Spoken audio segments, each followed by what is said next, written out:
상상할 수 있습니까?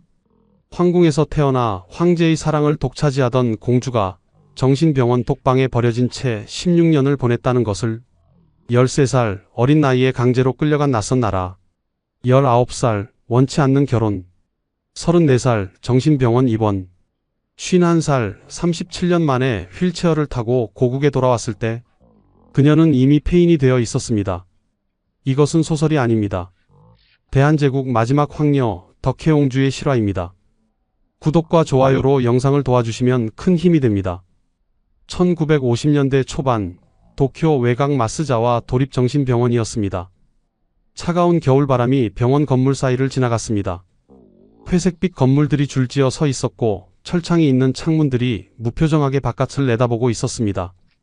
서울신문 도쿄 특파원 김을한 기자가 이곳을 찾았습니다. 소문으로만 듣던 덕혜옹주를 찾기 위해서였습니다. 고종황제가 자신의 부마로 내정했던 김장한의 형이었던 그는 일본에 버려진 옹주의 소식을 듣고 수소문 끝에 이곳을 찾아온 것입니다. 병원 입구를 지나 복도를 걸었습니다. 소독약 냄새가 코를 찔렀습니다. 간호사들이 오가고 환자들이 복도를 배회했습니다. 정신병원 특유의 무거운 공기가 감돌았습니다. 안내를 받아 한 병실 앞에 섰습니다. 간호사가 문을 열었습니다. 병실은 작고 삭막했습니다. 침대 하나, 작은 창문 하나, 그것이 전부였습니다. 그곳에 한 중년 여인이 독방 한가운데 앉아 있었습니다. 인기척을 느꼈는지 천천히 이쪽을 돌아보았습니다. 김을한은 숨이 멎는 듯 했습니다. 표정은 일그러져 있었고 한때 영특했을 큰 눈에는 광기가 섬뜩할 정도로 서려 있었습니다. 머리는 헝클어져 있었고 환자복은 단정하지 못했습니다. 옹주마마, 김을한 기자가 조심스럽게 불렀습니다. 목소리가 떨렸습니다. 고종황제께서 그토록 사랑하시던 고명딸이 덕수궁의 꽃이라 불리던 그 아이가 이렇게 초라한 모습으로 정신병원에 갇혀 있다니 믿기지 않았습니다. 하지만 여인은 반응이 없었습니다. 멍하니 앞을 보고 있을 뿐이었습니다. 김을한을 알아보는지도 확실하지 않았습니다. 실어증으로 말을 거의 하지 못하는 상태였습니다. 김을한의 부인이자 덕혜옹주의 유치원 동급생이었던 민덕임도 함께 있었습니다. 민덕임은 어린 시절 덕수궁 유치원에서 함께 놀던 그 활발하고 총명했던 덕혜를 기억하고 있었습니다. 하지만 지금 눈앞에 있는 여인은 전혀 다른 사람 같았습니다. 그녀는 나중에 이렇게 회상했습니다. 중년 부인 한 분이 독방 한가운데 앉아 있다가 인기척을 느꼈는지 이쪽을 돌아보는데 표정은 일그러져 있었고 큰 눈에는 광기가 섬뜩할 정도였습니다. 어린 시절 함께 놀던 그 밝고 총명하던 아이의 모습은 어디에도 없었습니다. 이 여인이 바로 덕혜옹주였습니다. 조선 제26대 왕 고종의 고명딸이자 한때 덕수궁에서 고종의 지극한 사랑을 받던 황녀였습니다. 병원 관계자에게 상황을 물었습니다. 덕혜옹주는 1946년부터 이 병원에 입원해 있었습니다. 이미 6년째였습니다. 조현병과 실어증을 앓고 있었습니다. 거의 말을 하지 않았고 가끔 혼잣말을 중얼거렸습니다. 이분이 정말 조선의 황녀이십니까? 김을한이 물었습니다. 믿기지 않았습니다. 호적에는 그렇게 되어 있습니다. 양덕혜라는 이름으로 등록되어 있지요. 하지만 지금은 그저 환자일 뿐입니다. 간호사가 담담하게 대답했습니다. 일본의 패전 후 1947년 신적강화로 왕공족의 특권이 사라지면서 덕혜옹주에 대한 지원도 끊겼습니다. 입원비는 오빠 영친왕이 부담하고 있었습니다. 하지만 영친왕 역시 경제적으로 어려운 상황이었습니다. 매월 1만 엔에 달하는 비싼 입원비를 대는 것이 쉽지 않았습니다. 김을한은 병실을 나와 복도에 섰습니다. 눈물이 흘러내렸습니다. 고종황제께서 이 모습을 보셨다면 얼마나 가슴 아프셨을까? 저렇게 총명하고 사랑스러웠던 아이가. 그는 그 자리에서 결심했습니다. 이 여인을 고국으로 돌아가게 하겠다고. 아무리 시간이 걸리더라도, 아무리 어렵더라도 반드시 조선 땅을 밟게 하겠다고. 하지만 그것은 쉬운 일이 아니었습니다. 당시 이승만 정권은 황실의 귀국을 원하지 않았습니다. 정치적 이유였습니다. 김을한은 병원을 나왔습니다. 차가운 겨울바람이 얼굴을 스쳤습니다. 그의 마음속에는 어린 시절 본 덕혜옹주의 모습이 떠올랐습니다. 덕수궁 유치원에서 친구들과 함께 웃으며 뛰어놀던 그 아이. 고종황제의 손을 잡고 정원을 거닐던 그 아이. 도대체 이 여인에게 무슨 일이 있었던 걸까요? 어떻게 황궁의 공주가 정신병원의 환자가 된 걸까요? 13살 소녀에게 어떤 일이 일어났던 걸까요? 이 이야기가 궁금하시다면 영상 끝까지 봐주세요. 구독과 좋아요로 영상을 도와주시면 큰 힘이 됩니다. 50년 전으로 돌아가 보겠습니다. 1912년 5월 25일 경성 덕수궁이었습니다. 봄이 한창이었습니다. 궁궐 안정원에는 꽃이 만발했고 새들이 지저귀였습니다. 하지만 궁궐 안의 분위기는 무거웠습니다. 2년 전 나라가 망했고 고종은 더 이상 황제가 아니었습니다. 그날 오후 복령당에서 아기의 울음소리가 울려 퍼졌습니다. 고종 황제의 막내딸이 태어난 것입니다. 고종은 이미 60세 환갑을 맞이한 해였습니다. 늦둥이였습니다. 아기의 어머니는 궁녀 출신 양춘기였습니다. 덕수궁 소주방 나인이었던 그녀는 고종의 총애를 받아 아이를 낳았습니다. 고종은 출산과 동시에 그녀에게 복령당이라는 당호를 하사하고 귀인으로 봉했습니다. 아기는 복령당 아기씨로 불렸습니다. 고종은 총 9남 4녀의 자녀가 있었습니다. 하지만 유아 사망률이 높던 시절이었습니다. 성년이 될 때까지 생존한 자녀는 3남 1녀뿐이었습니다. 명성황후 소생의 순종, 귀인 장씨 소생의 의친왕, 황기비 엄씨 소생의 영친왕, 그리고 이제 막 태어난 이 아기. 다른 딸들은 모두 어려서 세상을 떠났기에 이 아기가 사실상 유일한 딸이었습니다. 고종의 기쁨은 컸습니다. 나라는 잃었지만 늙은 나이에 얻은 딸은 큰 위안이었습니다. 1912년 7월 13일 태어난 지 2달도 되지 않아 아기를 자신의 거처인 함령전으로 데려왔습니다. 동온돌방에 아기의 처소를 마련했습니다. 곁에서 직접 돌보고 싶었던 것입니다. 일화가 있습니다. 유모 변복동 상궁이 아기에게 젖을 물리고 있을 때였습니다. 고종이 갑자기 들어왔습니다. 변 상궁은 황급히 일어나 예를 갖추려 했습니다. 하지만 고종은 손을 내저었습니다. 일어나지 마라. 아기가 놀랄 수 있다. 아기가 울거나 놀랄까봐 유모를 일어나지 못하게 한 것입니다. 천하의 황제 폐하 앞에 누울 수 있는 것은 변 유모뿐이라는 말이 궁궐에 돌 정도였습니다. 하지만 이미 조선은 사라진 후였습니다. 1910년 8월 29일 경술국치로 대한제국은 멸망했고 고종은 황제가 아닌 이태왕으로 불렸습니다. 황실은 일본 총독부의 통제 아래 있었습니다. 궁궐을 드나드는 사람들도 줄어들었고 옛 위엄은 사라졌습니다. 그럼에도 고종은 이 아기에게 모든 사랑을 쏟았습니다. 아기는 무럭무럭 자랐습니다. 총명했고 귀여웠습니다. 고종을 쏙 빼닮았다고 사람들이 말했습니다.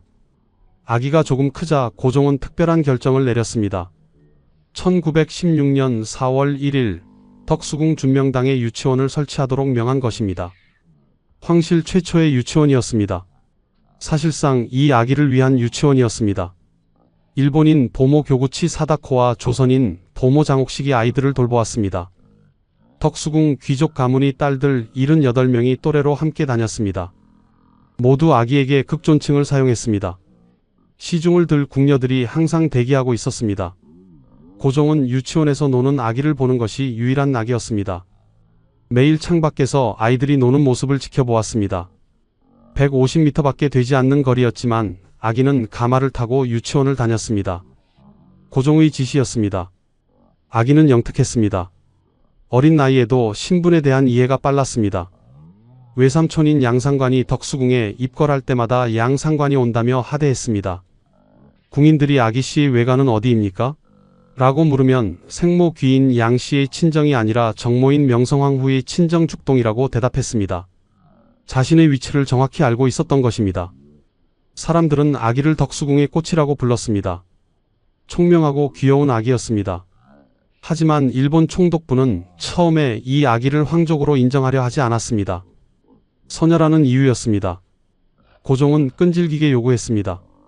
어느 날 일본 총독 데라우치 마사타케가 고종에게 인사를 왔을 때 고종은 그를 유치원으로 데려갔습니다. 저 아이가 내 딸이오. 고종이 당당히 말했습니다. 데라우치는 어쩔 수 없이 인정할 수밖에 없었습니다. 1917년 6월 아기는 정식으로 왕공족으로 인정받았습니다. 1921년 아기는 소학교에 입학하게 되면서 정식 이름이 필요했습니다. 5월에 순종으로부터 덕혜라는 봉호를 받았습니다. 덕을 갖춘 총명한 아이가 되라는 뜻이었습니다. 이제 더 이상 복령당 아기씨가 아니었습니다. 덕혜옹주였습니다. 같은 해 히노대 일출 공립심상소학교에 입학했습니다.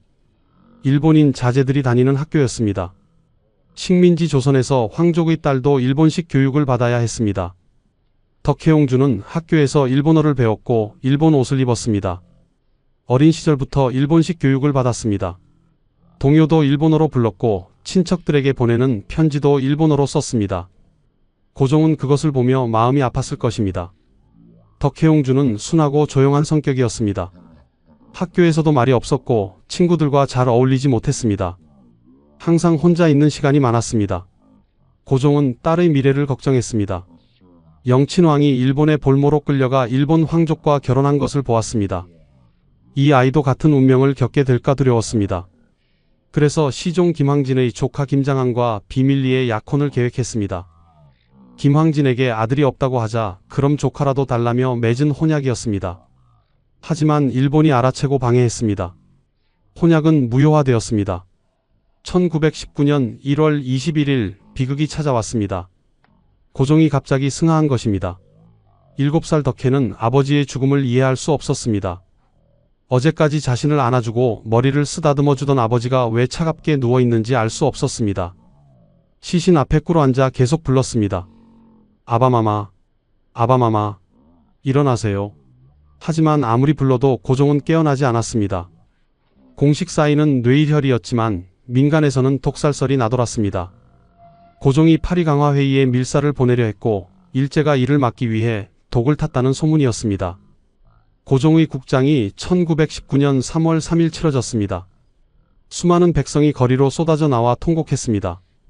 그 울음 속에는 나라를 잃은 슬픔도 섞여 있었습니다. 이 장례식은 3.1운동의 도화선이 되었습니다. 고종이 세상을 떠난 후 덕혜를 지켜줄 사람은 어머니 양귀인 뿐이었습니다. 하지만 양귀인은 궁녀 출신이었고 권력도 영향력도 없었습니다. 일본 총독부의 결정에 저항할 힘이 없었습니다. 1926년 4월 25일 이복 오빠 순종까지 승하했습니다. 덕혜는 14살이었습니다. 이제 친부모는 모두 세상을 떠났습니다. 궁궐은 점점 더 쓸쓸해졌습니다. 1925년 정월이었습니다. 이왕직 차관 고쿠분 쇼타로가 순종에게 통고했습니다. 덕혜옹주의 일본 유학이 결정되었다는 것이었습니다. 황족은 일본에서 교육받아야 한다는 것이 명분이었습니다. 사실상 강제였습니다. 13살 덕혜옹주에게는 선택권이 없었습니다. 어머니 양귀인은 반대했지만 소용없었습니다. 일제의 결정이었습니다. 1925년 3월 28일 경성을 출발하는 날이었습니다. 경성역에는 영친왕 부부와 몇몇 관계자들이 나왔습니다. 양귀인도 함께였습니다. 어머니는 딸의 손을 꽉 잡고 놓지 않았습니다. 덕혜야, 건강히 지내야 한다. 편지 자주 보내거라. 예, 어마마마. 덕혜는 울지 않으려고 했었습니다. 13살 소녀는 이것이 무엇을 의미하는지 정확히 이해하지 못했습니다. 잠시 다녀오는 것이라고 생각했습니다. 기차가 출발했습니다. 창밖으로 어머니의 모습이 점점 작아졌습니다. 덕혜는 손을 흔들었습니다. 기차는 남쪽으로 향했습니다. 기차 안에는 일본인 관리들과 몇 명의 궁녀가 함께였습니다. 덕혜는 창밖을 보며 조용히 앉아 있었습니다. 스쳐 지나가는 조선의 풍경들, 산과 들, 작은 마을들, 이 모든 것을 떠나야 한다는 실감이 조금씩 들었습니다. 부산에 도착했습니다. 부산항에는 일본으로 가는 연락선이 정박해 있었습니다. 양귀인도 부산까지 따라왔습니다. 마지막까지 딸을 보내고 싶지 않았습니다. 부두에서 작별의 시간이었습니다. 양귀인은 딸을 꼭 안았습니다. 눈물이 멈추지 않았습니다. 덕혜야, 언제 다시 만날 수 있을까? 곧 돌아올 거예요, 어마마마. 하지만 그것은 마지막이 될 줄 누가 알았을까요? 1929년 양귀인은 유방암으로 세상을 떠났고 덕혜는 어머니의 임종을 지키지 못했습니다. 배가 출발했습니다. 부산항이 점점 멀어졌습니다. 양귀인은 부두에서 계속 손을 흔들었습니다. 덕혜도 난간에 서서 손을 흔들었습니다. 조선 땅이 수평선 너머로 사라질 때까지. 몇 시간 후 배는 일본 시모노세키항에 도착했습니다. 그곳에서 다시 기차를 탔습니다. 3월 30일 도쿄에 도착했습니다. 도쿄역은 사람들로 북적였습니다. 낯선 풍경, 낯선 사람들, 낯선 말들, 모든 것이 두려웠습니다. 일본 관리들이 덕혜를 여자가 쿠슈인으로 안내했습니다. 황족과 귀족의 딸들이 다니는 학교였습니다. 4월 14일 여자가 쿠슈인 중등과 2학년에 편입학했습니다. 덕혜는 기숙사에서 생활해야 했습니다. 영친왕 부부는 덕혜가 자신들의 아카사카 저택에서 통학하기를 원했습니다. 하지만 일본 측이 거부했습니다. 감시와 통제가 더 쉬운 기숙사 생활을 강요한 것입니다. 기숙사 방은 작고 차갑습니다. 다른 학생들과 함께 썼습니다. 일본 귀족 가문의 딸들이었습니다. 그들은 덕혜를 신기하게 쳐다보았습니다. 조선에서 온 황녀라는 사실이 호기심의 대상이었습니다. 수업은 모두 일본어로 진행되었습니다. 덕혜는 어린 시절부터 일본어를 배웠지만 수업을 따라가기는 쉽지 않았습니다. 교과서의 내용이 어려웠고 선생님의 말을 이해하기 힘들었습니다. 학교에서 덕혜는 말이 없었습니다. 친구들과도 잘 어울리지 못했습니다. 쉬는 시간에도 혼자 앉아있는 경우가 많았습니다. 어떤 학생들은 친절하게 대해주었지만 어떤 학생들은 무시하거나 피했습니다. 밤이 되면 기숙사 방에 혼자 앉아 창밖을 바라보았습니다. 덕수궁의 정원, 어머니의 얼굴, 궁녀들의 웃음소리, 모든 것이 그리웠습니다. 눈물이 흘러내렸습니다. 집에 가고 싶어. 작은 목소리로 중얼거렸습니다. 하지만 아무도 들어주지 않았습니다. 1926년 3월 3일 일시 귀국이 허락되었습니다. 순종을 뵙기 위해서였습니다. 영친왕 부부와 함께 경성으로 향했습니다. 순종을 아련했습니다. 순종은 여동생을 보며 안타까워했습니다. 3월 11일 다시 일본으로 돌아가야 했습니다. 하지만 순종의 병세가 악화되었다는 급한 소식에 4월 8일 다시 경성으로 돌아왔습니다. 4월 25일 순종이 승하했습니다. 덕혜는 오빠의 죽음 앞에서 울었습니다. 이제 아버지도 오빠도 모두 떠났습니다. 하지만 덕혜는 순종의 인산장례 행렬에 참석하지 못한 채 5월 10일 다시 일본으로 돌아가야 했습니다. 일제가 허락하지 않았던 것입니다. 1929년 5월 30일 더 큰 비극이 찾아왔습니다. 어머니 양귀인이 유방암으로 세상을 떠난 것입니다. 덕혜는 6월 2일 급히 귀국했습니다. 하지만 장례식에서조차 제대로 된 예를 갖출 수 없었습니다. 일제는 양귀인이 왕공가계범상 귀족에 포함되지 않는다는 이유로 덕혜의 복상을 허락하지 않았습니다. 며칠 후 곧 일본으로 돌아가야 했습니다. 17살 덕혜는 이제 완전히 혼자가 되었습니다. 아버지도 어머니도 순종도 모두 떠났습니다. 조선에는 더 이상 돌아갈 곳이 없었습니다. 도쿄 기숙사만이 그녀의 거처였습니다. 1930년 봄, 덕혜에게 이상 증세가 나타나기 시작했습니다. 밤에 자다가 일어나 배회하는 몽유병이었습니다. 신경쇠약 증세도 나타났습니다. 불면증에 시달렸고 식욕도 없었습니다. 옳게 이방자가 의사를 불렀습니다. 진찰 결과는 충격적이었습니다. 조현병, 즉 조발성 치매증이었습니다. 어린 나이에 부모를 잃고 고국을 떠나 낯선 곳에서 생활하면서 받은 스트레스가 원인인 것 같습니다. 의사가 말했습니다. 이방자는 덕혜를 영친왕 저택으로 데려와 돌보았습니다. 학교도 제대로 다니지 못했습니다. 등교를 거부하는 날이 많았습니다. 덕혜는 자신도 언제 독살당할지 모른다는 두려움을 느꼈습니다. 아버지 고종의 독살설 때문이었습니다. 학교 갈 때 항상 보온병에 물을 가지고 다녔습니다. 밖에서 나온 음식은 먹지 않으려 했습니다.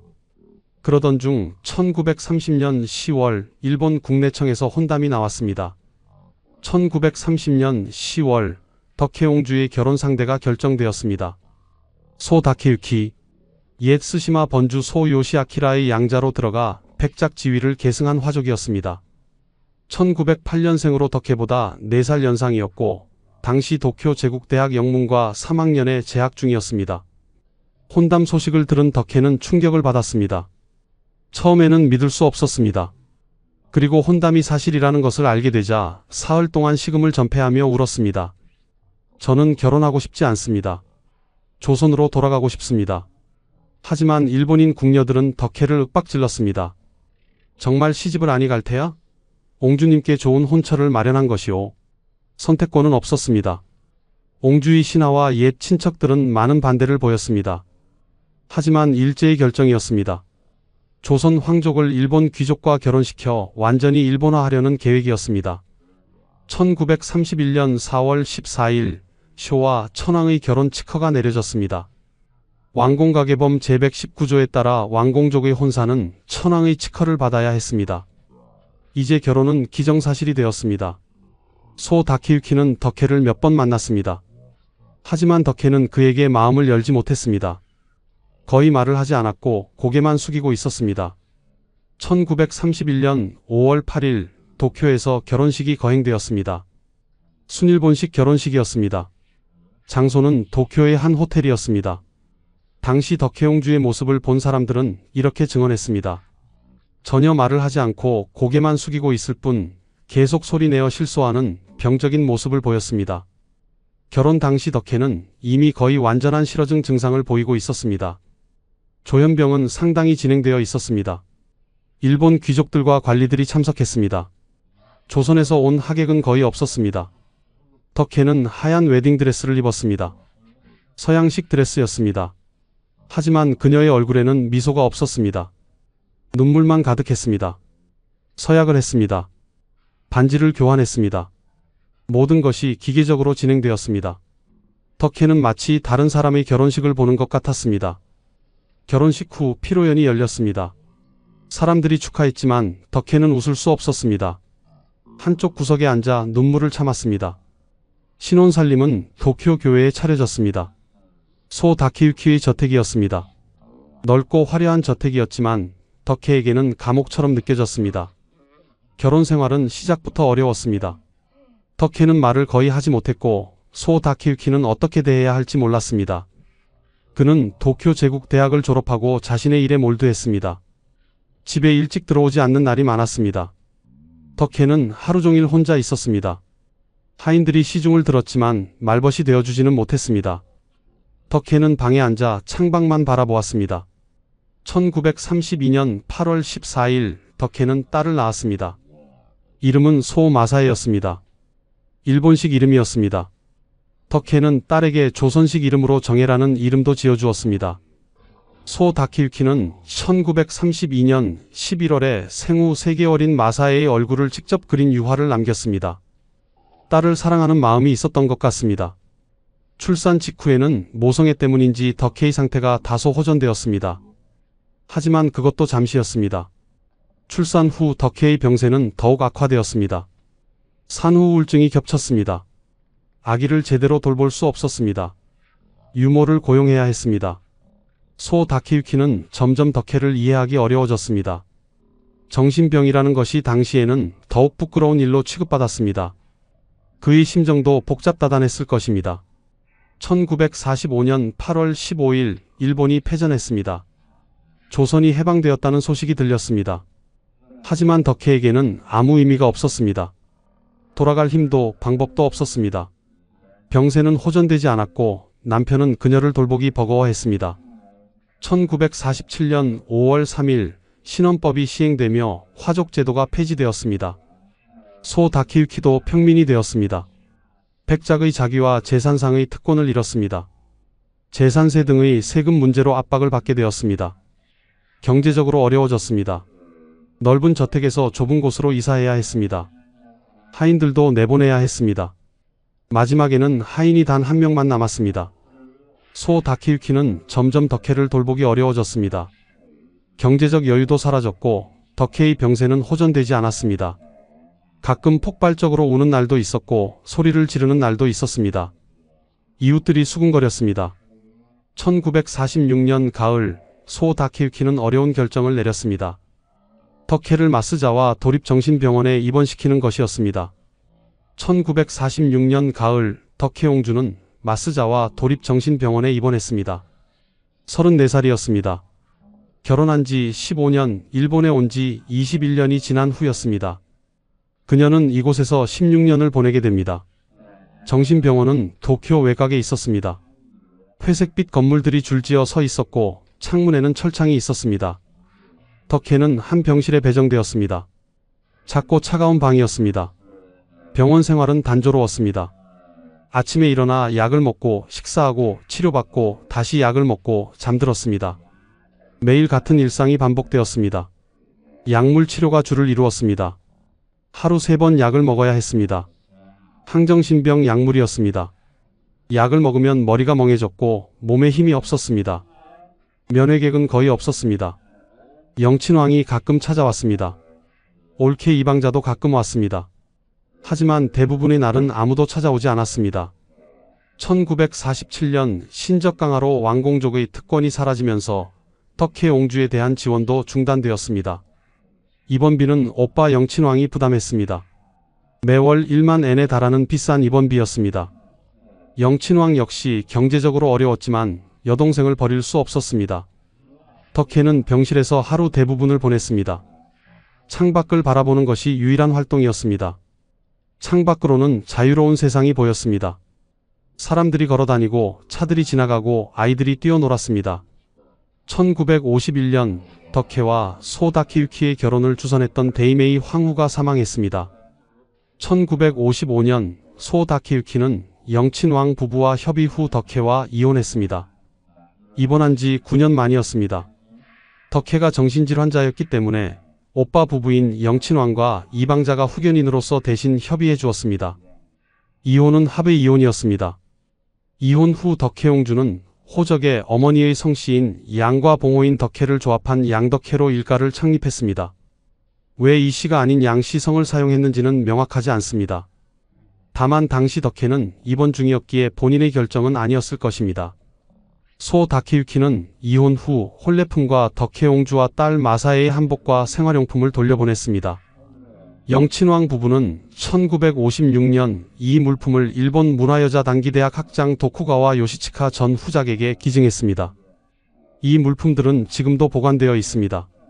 소 다케유키는 같은 해 일본 여성 가츠무라 요시에와 재혼하여 2남 1녀를 얻었습니다. 그는 새 가정을 꾸렸고 덕혜와는 완전히 인연이 끊어졌습니다. 한편 딸 마사에는 1955년 와세다 대학 문학부 영문과를 졸업했습니다. 뛰어난 학생이었습니다. 졸업 후 동문인 스즈키 노보루와 결혼했습니다. 1956년 8월 26일 비극이 일어났습니다. 마사에가 야마나 시현의 고마가타케 산에 자살하러 간다는 유서를 남기고 실종된 것입니다. 마사에는 남편과의 불화를 겪고 있었습니다. 또한 조선인과 일본인 사이에서 태어난 자신의 정체성에 대해 고민했습니다. 어머니가 정신병원에 있다는 사실도 그녀를 괴롭혔습니다. 자신도 어머니처럼 정신병을 물려받은 것은 아닐까 하는 두려움이 있었습니다. 마사에도 신경쇠약 증세가 있었습니다. 24살의 젊은 나이였습니다. 시신은 발견되지 않았습니다. 실종으로 처리되었습니다. 덕혜옹주는 딸의 죽음을 알았을까요? 병원 관계자들이 알렸을 수도 있고 알리지 않았을 수도 있습니다. 하지만 이미 현실과 거의 단절된 상태였기에 설령 알았다 해도 제대로 이해하지 못했을 것입니다. 1950년대 초반 김을한 기자가 덕혜옹주를 찾아왔던 것이 이 시기였습니다. 그가 본 덕혜옹주는 멍한 눈빛으로 독방에 홀로 앉아 있었습니다. 표정은 일그러져 있었고 큰 눈에는 광기가 섬뜩할 정도였습니다. 김을한은 그때부터 덕혜옹주의 귀국을 위해 노력했습니다. 정부 요인들을 찾아가 간청했습니다. 하지만 쉽지 않았습니다. 1950년대 이승만 대통령은 영친왕과 덕혜옹주의 귀국을 허락하지 않았습니다. 정치적 이유였습니다. 황실이 돌아오면 자신의 정통성에 문제가 될 수 있다고 판단했습니다. 또한 이승만은 조선 왕조에 대해 부정적이었습니다. 김을한은 포기하지 않았습니다. 신문에 기사를 쓰고 여론을 환기시켰습니다. 하지만 이승만 정권 아래에서는 불가능했습니다.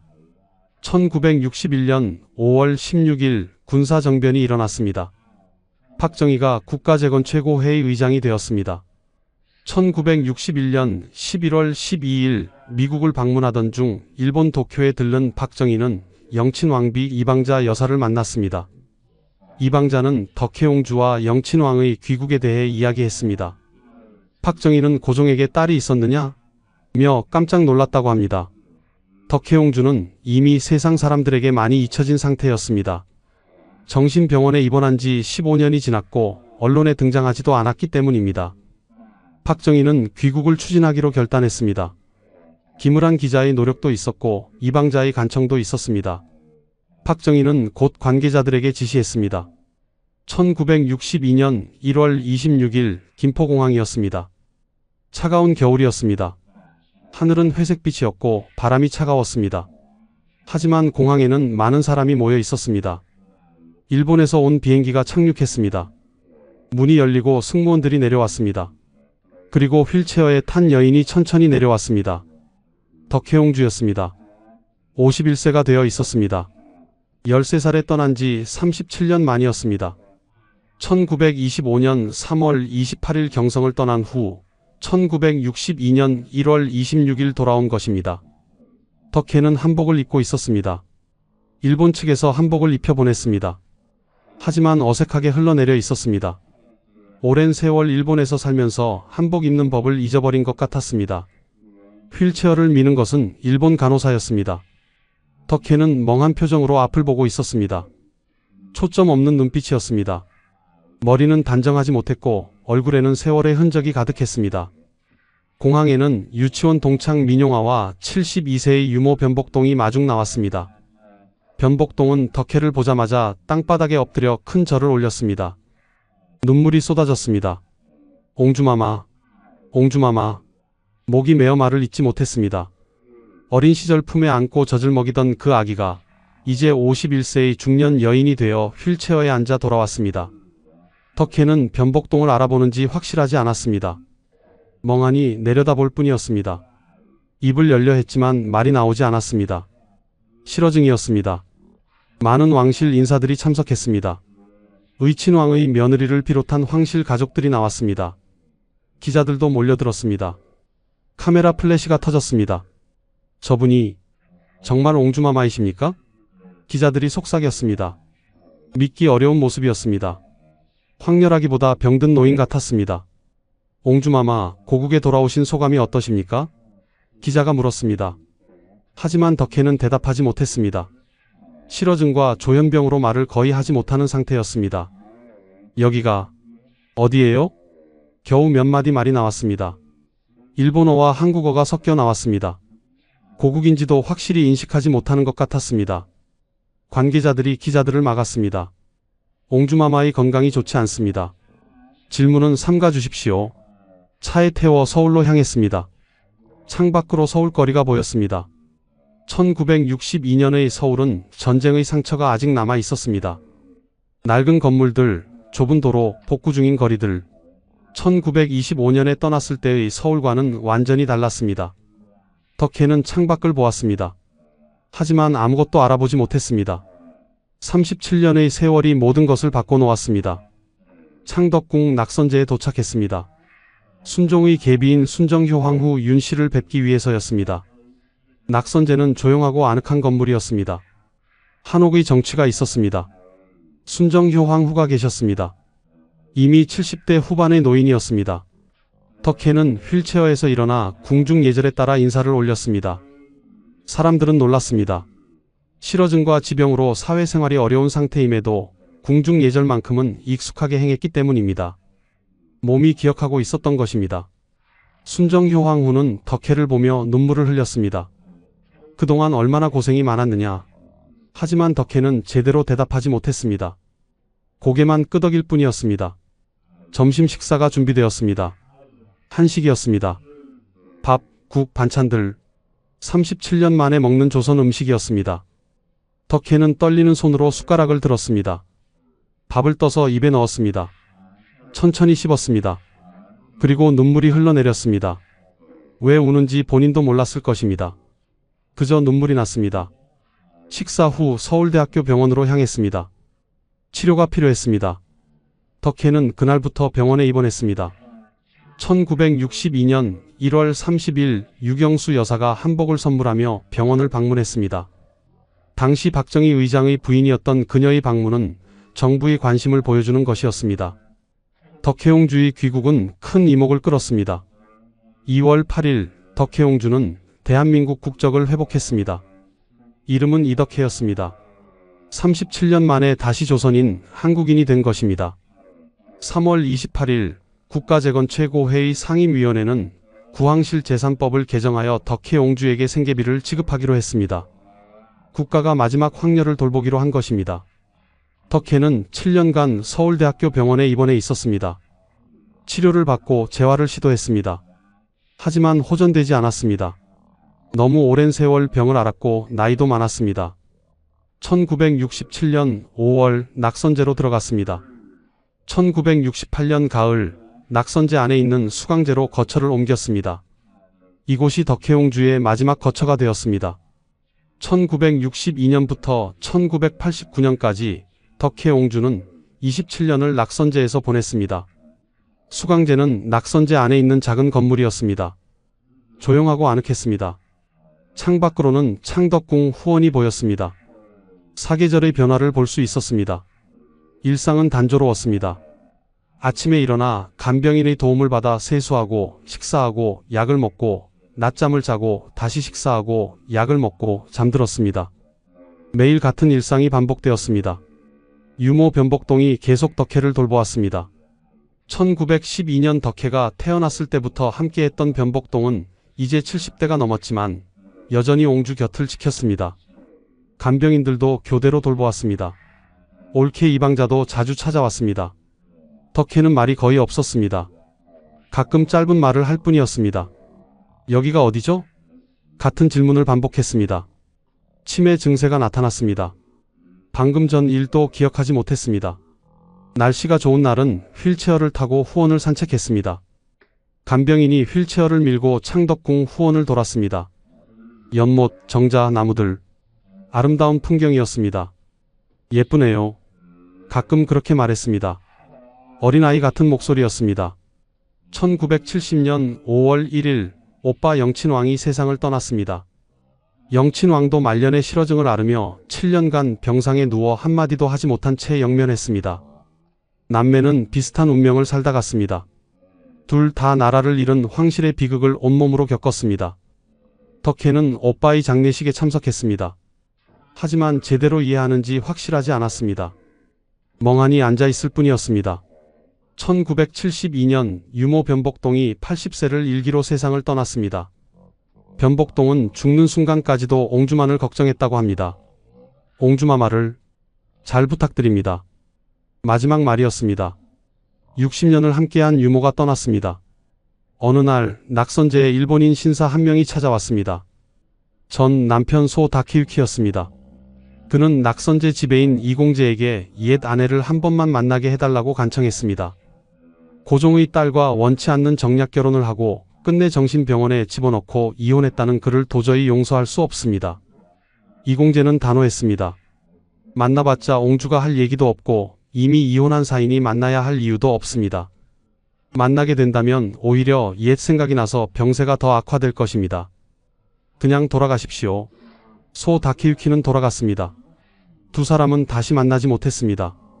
덕혜는 하루 대부분을 침대에 누워 보냈습니다. 창밖을 바라보는 것이 유일한 활동이었습니다.